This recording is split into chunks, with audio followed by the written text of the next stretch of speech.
Pernah kebayang nggak ada sebuah pura di Bali Utara yang ceritanya itu benar-benar jadi cerminan identitas bangsa Indonesia. Ini bukan sekedar tempat ibadah biasa, tapi sebuah monumen persatuan yang usianya udah ratusan tahun. Nah, ini nih yang bikin penasaran. Gimana ceritanya sebuah pura Hindu di Bali punya tempat suci khusus yang didedikasikan untuk Mekah? Aneh kan? Pertanyaan inilah yang jadi kunci misteri Pura Negara Gambur Anglayang dan jawabannya bakal membawa kita jauh ke masa lalu.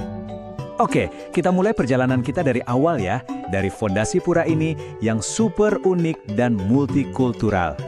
Namanya Pura Negara Gambur Anglayang, lokasinya di Bali Utara. Dan umurnya itu hampir 800 tahun. Ini bukan bangunan kemarin sore. Ini adalah saksi bisu dari sebuah peradaban yang luar biasa. Nah, supaya kita ngerti kenapa pura ini begitu istimewa, kita harus mundur jauh ke belakang, ke tempat pura ini pertama kali dibangun. Tahun 1260. Coba bayangin deh, itu zaman abad pertengahan. Saat jalur perdagangan laut di Nusantara lagi rame-ramenya banget. Kuncinya itu ada di lokasinya. Dulu tempat ini bukan desa sepi kayak sekarang. Dulu ini pelabuhan internasional super sibuk. Namanya Kuta Baning, yang artinya benteng dari batu bata. Ini pusatnya perdagangan dunia pada masanya. Dan yang datang ke sini tuh, dari mana-mana. Pedagang dari Kepulauan Melayu, Tiongkok, bahkan dari Timur Tengah, dari Babilonia katanya. Belum lagi dari Sunda dan Jawa. Semua ngumpul di sini, bawa budaya dan kepercayaannya masing-masing. Nah, ini bagian pentingnya. Karena mereka semua cari makan dan bisa makmur di pelabuhan Kuta Baning ini, para pedagang yang beda-beda ini akhirnya sepakat. Yuk kita bangun satu tempat suci bareng-bareng. Bukan buat satu kelompok aja, tapi sebagai wujud rasa syukur bersama. Ide yang maju banget buat zaman itu kan? Sekarang kita lihat lebih dalam ya. Apa sih yang bikin pura ini jadi simbol persatuan yang luar biasa? Coba perhatikan deh, ada 8 kali pelinggi atau tempat suci utama di sini. Masing-masing mewakili kelompok yang berbeda. Ada Ratu Gede dalam Mekah, yang jelas merepresentasikan Islam. Ada Ratu Ayusha Bandar, buat etnis Tionghoa. Ada juga Ratu Manikmas untuk Buddha. Ada juga buat orang Melayu, Sunda, sampai tentunya leluhur asli Bali dan dewa-dewa Hindu. Semuanya berdiri rukun, berdampingan di satu tempat. Karena keragaman yang luar biasa inilah, pura ini dapat julukan yang pas banget. Pura Multikultur, atau yang lebih terkenal, Pura Pancasila. Dan nama ini bukan cuma julukan kosong loh, ada cerita besar di baliknya, yang melibatkan tokoh pendiri bangsa kita. Oke, sekarang kita lompat ke abad ke-20. Disinilah sejarah kuno pura ini ketemu sama semangat kebangsaan Indonesia yang baru lahir. Jadi ceritanya gini, tahun 1941, Soekarno, yang waktu itu masih jadi pejuang kemerdekaan, dan lagi dicari-cari tentara Belanda, ternyata sempat bersembunyi di pura ini. Beliau merasa aman di sini. Nah, 9 tahun kemudian, setelah Indonesia merdeka, beliau balik lagi. Tapi kali ini bukan sebagai buronan, melainkan sebagai Presiden pertama Republik Indonesia. Dan beliau bawa hadiah yang sangat berarti. Hadiahnya itu bendera merah putih. Tapi katanya bendera ini istimewa banget. Sambungan antara warna merah dan putihnya itu menyatu sempurna. Gak kelihatan ada jahitannya sama sekali. Seolah-olah jadi simbol persatuan yang gak bisa dipisahkan. Nah, momen inilah yang jadi puncaknya.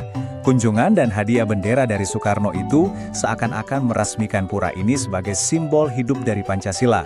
Semangat toleransi yang udah ada sejak abad ke-13, sekarang menyatu dengan filosofi negara kita, Bhinneka Tunggal Ika. Terus, apa pelajaran yang bisa kita ambil dari semua ini? Apa warisan pura ini masih relevan untuk kita sekarang? Ternyata, iya banget. Sampai detik ini, semangat keterbukaan itu masih hidup di sana. Yang datang buat berdoa bukan cuma umat Hindu loh, banyak juga rombongan umat Muslim, Kristen, dan kepercayaan lain yang datang untuk berdoa atau sekedar menghormati tempat ini. Tradisi toleransi ratusan tahun itu terus berlanjut. Kita tutup pembahasan kita dengan sebuah kutipan yang nusuk banget dari budayawan M.H. Ainun Najib. Beliau bilang, para pemimpin Indonesia harus belajar dari Pura Gambur Anglayang. Ini bukan cuma sekedar pengingat, tapi sebuah pesan yang dalam. Pura ini bukan cuma batu dan ukiran, ini adalah bukti hidup bahwa perbedaan, kalau dilandasi rasa syukur dan saling menghormati, justru jadi kekuatan terbesar kita. Sebuah pelajaran yang rasanya makin penting untuk kita ingat hari ini kan? Pernah kebayang?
tahun 1941, ada satu orang yang paling dicari di seluruh penjuru Hindia Belanda. Orang ini tiba-tiba hilang. Lenyap begitu saja dari pantauan intelijen. Iya, buronan nomor 1 saat itu. Benar banget. Namanya Soekarno. Nah, Anda mungkin mikir, oh dia pasti sembunyi di bunker bawah tanah gitu. Atau di tengah hutan belantara yang nggak bisa ditembus. Masuk akal sih kalau mikirnya gitu. Tapi kenyataannya jauh lebih gila dari itu. Dia bersembunyi di tempat terbuka. Di sebuah pura berusia 700 tahun di pesisir utara Bali. Dan yang bikin cerita ini makin gak masuk akal ya, pura tempat bapak pendiri bangsa kita ini berlindung, sejak abad ke-13 itu udah punya altar pemujaan untuk umat Islam, Buddha, dan Hindu. Berdiri berdampingan. Iya, tanpa sekat pembatas sama sekali. Ini emang salah satu anomali sejarah paling memukau yang pernah kita temuin sih. Maksudnya, kita kan punya kebiasaan ngelihat masa lalu itu pakai lensa modern kita, ya kan? Betul, seolah-olah kita yang paling maju. Nah, kita sering menganggap peradaban ratusan tahun lalu itu kaku, eksklusif, terus penuh sama dogma yang memecah belah.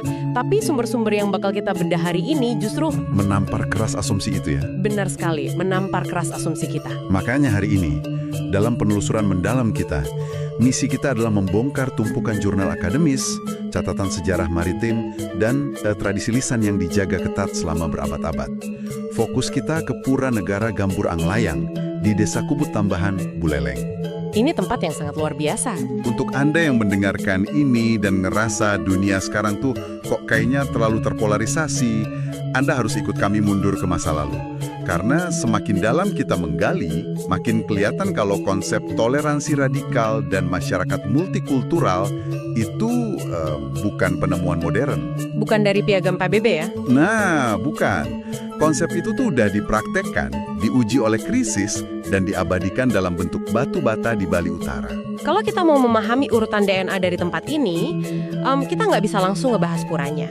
Kita harus ngelihat lapisan tanah di bawahnya dulu, secara harfiah maupun metaforis. Maksudnya apa yang ada sebelum pura itu berdiri? Betul. Jauh sebelum ada tempat ibadah di sana, area ini adalah jantung dari sebuah ekosistem yang luar biasa sibuk. Oke, mari kita bangun visualnya buat Anda semua. Coba hapus dulu bayangan soal desa Kubut Tambahan yang tenang, sepi, banyak angin sepoi-sepoi kayak sekarang. Kita putar waktu mundur jauh ke tahun 1260. Kita mendarat di Kuta Baning. Kuta Baning. Dari namanya aja udah ngasih petunjuk loh. Kuta itu berarti benteng, dan Baning itu berarti batu bata. Jadi ini tuh semacam pelabuhan pesisir yang dibentengi dengan sangat serius. Pasti ada alasannya kenapa butuh benteng. Iya dong, karena perputaran harta dan manusia di situ masif banget. Dan pemilihan lokasinya ini sangat jenius kalau kita pakai kacamata geografi maritim kuno. Kuta Baning ini nggak langsung menghadap lautan lepas yang ganas. Agak menjorok ke dalam ya. Tepat, dia terletak di sebuah laguna. Jadi ini adalah titik pertemuan yang sangat tenang antara air tawar dari daratan dan air asin dari laut. Oh wow, tempat berlindung. Betul banget. Bagi kapal-kapal dagang raksasa di abad ke-13, nemuin laguna dengan air setenang ini di tengah rute pelayaran rempah-rempah itu sebuah kemewahan. Buat parkir istilahnya. Iya, ini tempat ideal buat berlindung dari badai muson, memperbaiki lambung kapal yang bocor, terus ngisi ulang tong-tong air tawar mereka. Persiapan sebelum lanjut berlayar berminggu-minggu ke depan. Kalau saya bayangin ya, Kuta Baning di masa itu tuh kayak ruang tunggu bandara internasional raksasa, tapi versi abad pertengahan. Catatan sejarah yang kita punya nunjukin manifest pengunjung yang gila-gilaan. Beragam banget kan? Sangat. Ada pedagang dari Melayu yang bawa kapur barus, terus saudagar Tiongkok dengan sutra dan keramik dinasti Song, sampai pedagang dari Babilonia dan Timur Tengah juga ada di situ. Bayangin aja hiruk pikuknya. Pasti bau rempah-rempah, kecampur bau asin laut, terus ada puluhan bahasa berbeda yang diteriakan di pelabuhan tiap hari. Di ruang tunggu ini, orang kayaknya udah nggak peduli lagi Anda dari kerajaan mana atau bahasa ibu Anda apa. Karena semuanya diikat sama satu bahasa universal. Ekonomi. Ekonomi, transaksi barter. Tapi, transisi dari zona ekonomi ke zona spiritual inilah yang sering luput dari buku sejarah standar kita. Oh, oke. Gimana tuh transisinya? Awalnya emang murni transaksional. Tapi coba deh kita pikirin psikologi para pelaut ini. Mereka habis ngabisin waktu berbulan-bulan di laut, menghadapi bajak laut, kelaparan, penyakit, dan badai yang bisa bikin mereka tenggelam dalam hitungan menit. Stresnya pasti gila-gilaan ya. Sangat. Makanya Kuta Banding ini bukan sekedar pasar buat mereka. Laguna ini adalah tempat yang menjamin mereka tetap hidup. Saya paham. Tuhan atau energi ilahi yang menaungi tempat itu yang ngebikin mereka selalu bisa pulang dengan selamat. Tapi tunggu, ini bagian yang kadang bikin saya penasaran banget kalau baca sejarah maritim. Perasaan syukur secara bareng-bareng itu kan satu hal ya, tapi buat bener-bener ngebangun sebuah monumen fisik bersama, Itu butuh dorongan yang lebih kuat. iya kan? Biasanya butuh katalis ekstrim, sesuatu yang bener-bener mendobrak ego masing-masing kelompok. Dan sumber kita emang mencatat satu insiden spesifik yang mengubah Kuta Banding dari sekedar pelabuhan transit jadi pusat spiritual. Tradisi lisan yang masih terekam rinci di kubu tambahan itu nyimpen cerita tentang sebuah perahu layar yang nasibnya sangat buruk. Kapal karam. Hampir. Penumpang perahu ini nggak banyak, diperkirakan cuma sekitar 9-13 orang. Tapi yang unik itu komposisi penumpangnya. Campur aduk. Banget. Mereka tuh kayak mikrokosmos dari Kuta Banding itu sendiri. Ada yang etnis Tionghoa, Melayu, Sunda, sampai pedagang Arab. Beda ras, beda bahasa, beda keyakinan. Mereka singgah cuma buat beli rempah-rempah, menyelesaikan transaksi, terus bersiap pulang. Lalu alam punya rencana lain. Nah, itu dia. Begitu mereka coba keluar dari Laguna, badai besar ngehantam. Atau mungkin perahu mereka rusak parah. Intinya, mereka gagal berlayar dan terdampar lagi di pesisir. Kondisi kapalnya hancur lebur. Mengerikan. Bagi Anda yang hidup di era sekarang, mungkin susah ya ngebayangin teror yang mereka rasain. Di abad ke-13, terdampar dengan kapal hancur, itu berarti Anda kehilangan segalanya. Nggak ada sinyal SOS ya waktu itu. Nggak ada sama sekali.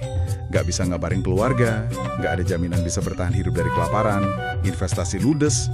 Mereka benar-benar ada di titik nol keputusasaan. Dan di saat manusia dihadapkan pada ketidakberdayaan absolut kayak gitu, insting purba kita kan biasanya nyari pegangan, sesuatu yang lebih besar dari diri kita. Berdoa, Iya, ke-13 pelaut beda etnis dan agama ini akhirnya ngumpul di pesisir. Waktu itu di sana emang udah ada semacam struktur batu sederhana yang biasa dipakai warga lokal buat berdoa. semacam altar kecil ya. Betul, di tempat itulah mereka ngelakuin sebuah ritual kaul atau janji spiritual yang mengikat. Mereka berjanji kepada alam semesta, kepada entitas apapun yang menjaga Laguna itu, Janjinya seperti apa? kalau nyawa mereka selamat, kalau ada keajaiban yang bikin mereka bisa perbaikin kapal dan berlayar lagi, mereka nggak akan pernah lupain tempat itu. Mereka janji bakal kembali dan membangun tempat suci pemujaan bersama. Oh, wow. Dan doa kolektif dari orang-orang putus asa ini rupanya tembus ke langit. Mereka selamatkan akhirnya. Mereka selamat, mereka berhasil memulihkan keadaan, dan yang paling penting, mereka nepatin janji itu. Struktur batu sederhana tadi akhirnya berevolusi jadi apa yang sekarang kita kenal sebagai Pura Negara Gamburang Layang. Tapi, nah di sini saya harus nekan tombol jeda sebentar dan ngasih pertanyaan kritis buat Anda. Dan buat Anda juga. Silahkan. Sebagai orang yang hidup di zaman di mana agama itu seringkali aturannya kaku banget. Gimana cara kerjanya pura ini? Gimana umat Islam, Buddha, dan Hindu pada abad ke-13 bisa bikin markas besar PBB versi spiritual ini tanpa saling nuduh penistaan agama gitu loh? Kok nggak ada bentrok teologis? Itu pertanyaan inti sih yang pasti muncul di benak siapa aja yang belajar soal tempat ini. Kuncinya ada pada pemahaman kita tentang arsitektur spiritual Bali dan pragmatisme para pelaut. Di pura ini, mereka tuh nggak ngebangun patung dewa-dewa yang spesifik, terus memaksa semua orang nyembah itu. Terus bangun apa dong? Mereka ngebangun yang namanya pelinggih. Boleh tolong dijelasin dikit nggak buat pendengar kita yang mungkin nggak familiar sama arsitektur Bali? Pelinggih ini bentuk fisiknya kayak apa? Pelinggih itu secara harfiah artinya tempat duduk atau tahta. Bentuknya berupa struktur bangunan bertingkat, bisa dari batu atau kayu. Tapi seringkali bagian dalamnya atau singgasananya itu dibiarin kosong. Kosong? Nggak ada patungnya? Nggak ada. Konsepnya itu menyediakan ruang yang layak bagi entitas ilahi atau roh leluhur untuk hadir ketika diundang lewat doa. Jadi pelinggih itu bukan berhala patung fisik dewa tertentu. Ruang kosong inilah yang ngasih fleksibilitas teologis yang luar biasa. Paham saya. Jadi ini semacam wadah netral ya. Masing-masing kelompok bisa masukin pemahaman ketuhanan mereka sendiri ke dalam struktur itu tanpa nabrak dogma agama mereka. Presisi sekali. Makanya di dalam area suci Pura Gamburang Layang Akhirnya berevolusi 8 pelinggih utama. Dan ini jejer berdampingan, tanpa tembok pemisah. 8 pelinggih. Apa aja itu? Ornamennya sangat kental sama pengaruh Tionghoa dan Buddha. Oh iya, bahkan kalau Anda perhatiin detail arsitekturnya, di pelinggih Syah Bandar itu secara eksplisit ada ukiran kapal layar, melambangkan perjalanan panjang mereka dari daratan Cina ngelewatin Laut China Selatan. Betul. Lalu, ini nih bagian yang paling radikal buat ukuran abad pertengahan. Radikal gimana? Ada pelinggih yang namanya Ratu Gede dalam Mekah. Wait, Ratu Gede dalam Mekah? Mekah yang di Arab? Iya. Ini adalah ruang yang secara spesifik didedikasikan buat ngehormatin dan memfasilitasi unsur keyakinan Islam dari para pedagang Arab dan Timur Tengah. Wow, di dalam sebuah pura. Di dalam pura. Dan semua pelinggih pendatang ini berdiri sejajar, bernapas di udara yang sama dengan pelinggih kearifan lokal Hindu Bali. Kayak Ratu Pasek, terus Dewi Sri Sang Dewi Kesuburan, dan Ratu Gede Shiva sebagai manifestasi Tuhan tertinggi dalam Hindu. Astaga, pantesan aja ya budayawan kita, mendiang MH Ainun Najib atau Cak Nun, waktu beliau datang ke Kubu Tambahan dan melihat formasi pelinggih ini, reaksinya tuh kekaguman total. Beliau sampai bilang apa tuh waktu itu? Beliau bilang kalau apa yang terjadi di pura ini adalah perwujudan sejati dari masyarakat madani. Kita kan di sekolah sering diajarin kalau demokrasi, kebebasan beragama, toleransi, itu semua barang impor dari barat kan? Seolah-olah Eropa yang nemuin. Iya, padahal pura ini ngebuktiin, ratusan tahun sebelum Eropa berhenti ngelakuin inkuisisi agama, nenek moyang kita di pesisir Nusantara udah berhasil mecahin teka-teki cara hidup berdampingan. Karena pragmatisme kehidupan maritim itu mainin peran yang sangat besar di sini. Gini loh, waktu Anda terombang-ambing di tengah ombak setinggi rumah, laut itu nggak bakal nanya apa agama Anda sebelum nenggelemin perahu Anda. Bener banget. Di laut, keselamatan Anda sangat bergantung sama orang yang pegang kemudi di sebelah Anda, terlepas dari apapun cara dia berdoa. Kesadaran akan kerentanan ekstrim inilah yang akhirnya ngikis habis arogansi teologis. Di Kuta Baning, toleransi bukan bahan seminar. Tapi Toleransi adalah teknologi bertahan hidup. teknologi bertahan hidup luar biasa. Tapi, nah, ini memunculkan teka-teki baru nih. Kuta Baning kan pada akhirnya meredup ya seiring berjalannya waktu, rute dagang geser, kerajaan berganti, dari era Majapahit sampai masuknya VOC dan kongsi dagang Eropa. Siklus sejarah pelabuhan biasanya gitu emang. Ya kan? Dan biasanya, pas sebuah pelabuhan mati, monumen-monumennya juga ikut terkubur atau dihancurkan sama peradaban yang baru. Gimana caranya pura multikultural ini bisa bertahan ngelewatin masa penjajahan Belanda? Padahal Belanda kan terkenal suka banget mecah belah komunitas lokal pakai taktik divide et imperia. Jawabannya ada pada masyarakat lokal Kubu Tambahan itu sendiri. Mereka menginternalisasi nilai dari pura tersebut bukan sebagai barang rongsokan orang asing. Tapi sebagai milik mereka. Betul, sebagai warisan sakral desa mereka sendiri. Jadi ada semacam kesepakatan tak tertulis lintas generasi buat ngejaga tempat ini. Meskipun pengaruh asing udah surut, spirit bahwa pura itu adalah suaka atau tempat perlindungan aman buat siapa aja, itu tetap dijaga super ketat. Suaka, ya, tempat berlindung. Dan reputasi pura sebagai suaka perlindungan inilah yang akhirnya narik kita ke bab paling mendebankan dalam obrolan kita hari ini. Ini nih, ini bagian yang bikin merinding. Lompatan waktu 700 tahun dari krisis 13 pelaut asing tadi menuju krisis eksistensial bangsa Indonesia yang baru mau lahir. Kita masuk ke tahun 1941. Suasananya lagi tegang-tegangnya itu. Perang Dunia Kedua lagi berkecamuk di Eropa, dan getarannya kerasa banget di Hindia Belanda. Pemerintah kolonial tuh lagi panik, dan kepanikan ini bikin mereka bertindak represif banget ke tokoh-tokoh pergerakan nasional kita. Terutama Soekarno. Target utama mereka tentu saja singa podium kita, Soekarno. Intelijen Belanda waktu itu, PID, Politieke Inlichtingendienst. Mereka tuh punya mata dan telinga di mana-mana. Jadi buronan kelas Wahid di tahun 41 itu bukan sesuatu yang bisa dianggap remeh loh. Susah banget buat kabur. Soekarno butuh tempat yang nggak cuma terpencil, tapi dia butuh komunitas yang bisa ngunci mulut rapat-rapat. Dan luar biasanya, takdir ngarahin Soekarno ke Pura Negara Gambur, Anglayang. Coba Anda pikirin logikanya. Soekarno itu tokoh yang mencolok banget. Perawakannya tinggi, cara bicaranya khas. Gimana ceritanya dia bisa sembunyi di desa pesisir tanpa ada satupun warga lokal yang cepu atau ngelaporin dia ke Belanda demi uang tebusan? Ini ngebuktiin kohesi sosial yang saya sebutin tadi. Masyarakat Kubu Tambahan nerapin kode bungkam yang gila banget kokohnya. Mereka tahu persis siapa yang datang nyari perlindungan. Tapi mereka milih diam? Iya, karena buat mereka, hukum Suaka Pura Gambur Anglayang itu jauh lebih tinggi posisinya dari otoritas hukum kolonial. Pura ini didirikan sama orang-orang putus asa yang nyari keselamatan di abad ke-13. Dan di abad ke-20, pura ini menjalankan fungsi purbanya. Melindungi seorang pria yang lagi memperjuangkan kebebasan jutaan manusia. Tepat, ruang kosong di antara ke-8 pelinggih itu jadi ruang aman buat Soekarno untuk bernapas, ngerenung, dan nyusun strategi. Keberhasilan desa ini nyembunyiin Soekarno akhirnya nyiptain ikatan batin yang kuat banget ya.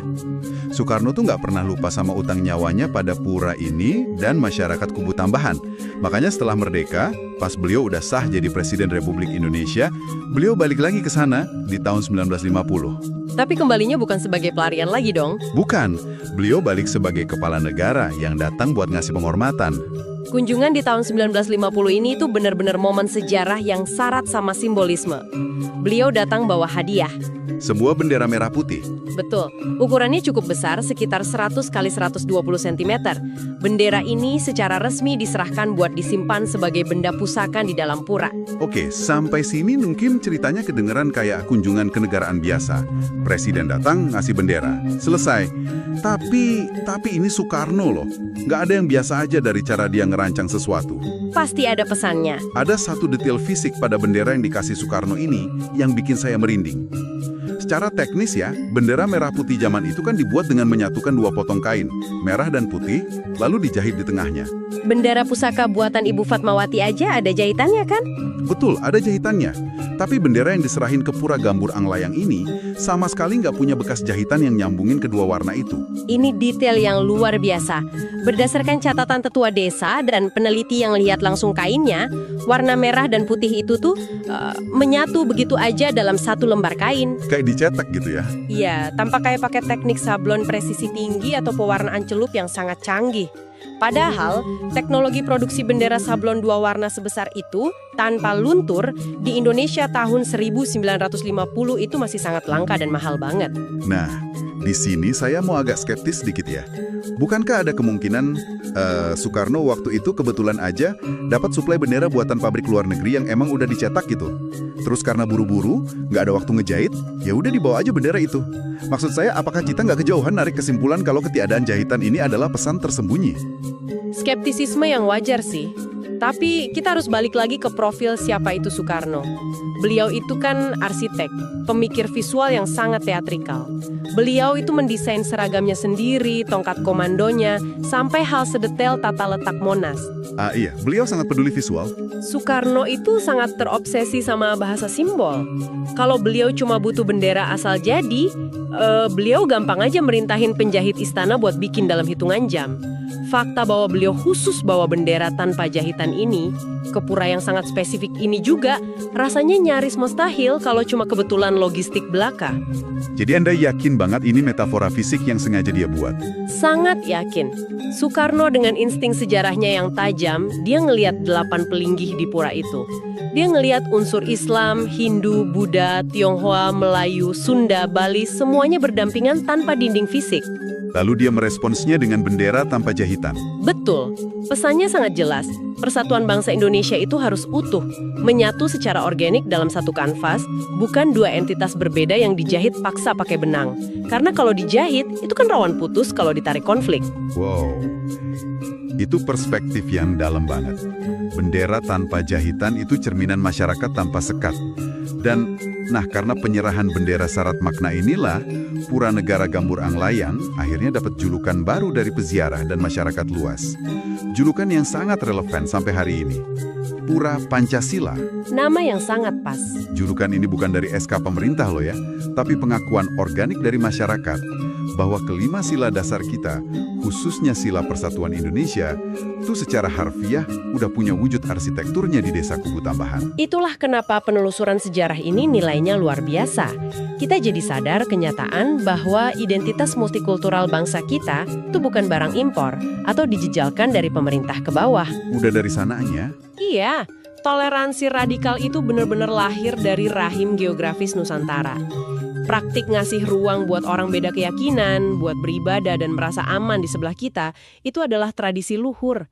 Dipahat sama nenek moyang kita demi kelangsungan hidup bersama. Betul. Perjalanan kita dari abad ke-13 sampai abad ke-20 hari ini emang nunjukin satu benang merah yang jelas banget ya. Entah Anda itu sekumpulan pelaut asing yang kapalnya hancur dihajar badai, atau Anda seorang calon presiden yang nyawanya diincar intelijen kolonial. Pas dihadapkan pada ancaman eksistensial, perbedaan identitas tuh jadi nggak penting sama sekali. Nggak penting. Ruang spiritual yang tulus itu bisa nampung siapa aja tanpa harus interogasi kartu identitas teologis mereka dulu. Dan buat Anda yang terus nyimak obrolan kita sampai menit ini, sejarah Kuta Baning dan Pura Pancasilh ini bukan sekedar trivia asyik buat bahan ngobrol di kafe. Ini adalah pengingat. Pengingat tentang seberapa jauh kita kadang melenceng dari cetak biru asli kita sebagai bangsa. Mengingatkan kita ke akar ya. Menghargai keberagaman itu bukan konsep intelektual yang jelimet kok. Itu tuh insting dasar buat kelangsungan peradaban kita.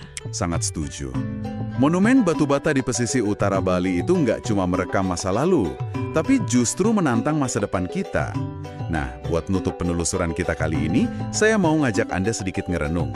Coba alihkan pandangan Anda dari pelabuhan abad ke-13 tadi dan lihatlah kota tempat Anda tinggal hari ini. Perhatiin tata kotanya. Iya, lihat rancangannya. Kita sekarang sering banget berlindung di balik perumahan eksklusif, pakai portal, dijaga ketat. Kita misahin tempat ibadah pakai tembok beton yang tinggi-tinggi. Kita punya aturan zonasi yang secara nggak langsung memisahkan kelas sosial atau bahkan keyakinan. Terkotak-kotak banget jadinya. Pertanyaannya, kalau 13 pelaut asing dari berbagai benua yang nggak punya teknologi, nggak punya pendidikan formal, dan lagi diambang kematian, 700 tahun yang lalu aja bisa ngebangun dan berbagi satu ruang terbuka buat berdoa berdampingan Tanpa tembok. tanpa tembok. Apakah tata kota modern kita, tembok beton kita, dan batas-batas eksklusif yang kita banggakan hari ini tuh sebenarnya adalah tanda kalau arsitektur toleransi kita justru lagi mengalami kemunduran? Sebuah ironi ya. Sesuatu untuk Anda renungkan. Terima kasih sudah mendengarkan.